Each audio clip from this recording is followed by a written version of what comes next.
বিশেষকৈ আপোনালোকৰ লগত আজি মানে সাক্ষাৎ এটা হৈছোঁ। আমি বিশেষকৈ টাই আহোম যুৱ পৰিষদ সদৌ অসম আহোম সভাৰ লগ লাগি আমি যোৱাকালি যিটো ঘটনা হৈছে তাক আমি খুব ধিক্কাৰ দিছোঁ। আপোনালোকে জানেই চাওলুং চুকাফাৰ নেতৃত্বত আমাৰ চাওফাসকলে 600 বছৰ ৰাজত্ব কৰি 70 বাৰকৈ বঙালক পৰাস্ত কৰি যি অসম ভূমি আমাৰ অসমীয়া আহোম খিলঞ্জীয়াভাৱে সুৰক্ষিত কৰি ৰাখিছিলে, আজি সেই ভেটিতে আমাৰ আহোমৰ লগতে খিলঞ্জীয়াৰ আজি অধিকাৰ নাইকিয়া হৈ গ'ল, ভূমি অধিকাৰ নাইকিয়া হৈ গ'ল। যোৱাকালি যে আপোনালোকে দেখিছে এটা চবতকৈ দুখ লগা কথা হ'ল, এই বাৰিষা দিনত আমি কৃষিজীৱী মানুহ, কৃষি প্ৰধান ৰাইজ, এই খেতিৰ যিটো JCB ডাম্পাৰ যি চলালে, এনেকুৱা ঘৃণন্য কাণ্ডক আমি তীব্ৰ ভাষাৰে গৰিহণা দিছোঁ সদৌ অসম আহোম সভাৰ তৰফৰ পৰা। আগন্তুক দিনলৈ চৰকাৰক আমি টানি অনুৰোধ জনাইছোঁ, মাননীয় মুখ্যমন্ত্ৰীকো আমি টানি অনুৰোধ জনাইছোঁ, যি আমাৰ 19টা আহোম পৰিয়ালক উচ্ছেদ কৰিলে তেওঁলোকক উচিত ক্ষতিপূৰণ দিয়াৰ ব্যৱস্থা কৰক, পুনৰ সংস্থাপন দিয়াৰ ব্যৱস্থা কৰক। আগন্তুক দিনবিলাকত যাতে আহোমৰ ওপৰতে কোনো অত্যাচাৰ আমি সহ্য কৰা নহ'ব।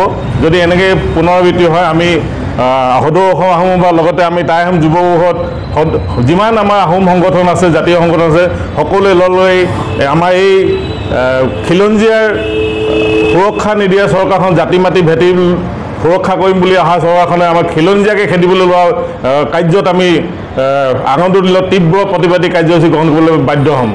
আজি মোৰ লগতে আমাৰ সতীৰ্থ আছে টাই আহোম যুৱ পৰিষদৰ সভাপতি, তেখেতক এই বিষয়ে দুআষাৰ আপোনালোকৰ আগত অৱগত কৰিব। প্ৰথমে মই সাংবাদিক বন্ধুসকললৈ মই ধন্যবাদ জ্ঞাপন কৰিছোঁ, যিহেতু আজিৰ দিনটোত আমি এই লখিমপুৰৰ যি কাৰ্য, এই ঘৃণনীয় কাৰ্য কৰিলে আমাৰ গুণগুণ চেতিয়াৰ ফেচবুক প্ৰফাইলতে আমি জানিব পাৰিলোঁ যে লখিমপুৰত এখন খেতিৰ ঠাইত মানে কঠীয়াতলীত চৰকাৰে JCBৰ দৰে চলাই খেতি নষ্ট কৰিছে। গতিকে তেনেকুৱা কাৰ্য আমি তীব্ৰ ভাষাত গৰিহণা জনাইছোঁ।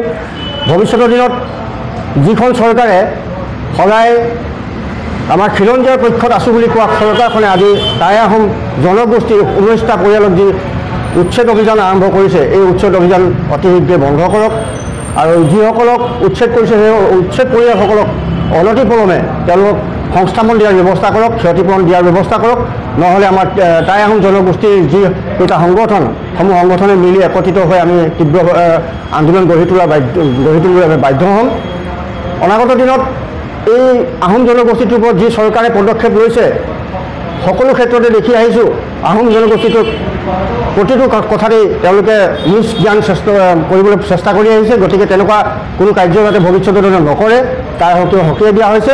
আৰু ভৱিষ্যতৰ দিনত আমি এইটো কামনা কৰিছোঁ, আমাৰ যিহেতু চৰকাৰ হিমন্ত বিশ্ব শৰ্মা চৰকাৰে আহোম জনগোষ্ঠীৰ যি জনজাতিকৰণ আদি কৰি স্বায়ত্ব শাসনৰ পৰা আদি কৰি এই কাৰ্য হেৰিবিলাকত তেওঁলোকে অলপ গুৰুত্ব আৰোপ কৰক আৰু আহোম জনগোষ্ঠীটোৰ ওপৰত যি অত্যাচাৰ, এই অত্যাচাৰ বন্ধ কৰিবলৈ আমি তীব্ৰ ভাষাৰে গৰিহণা জনাইছোঁ।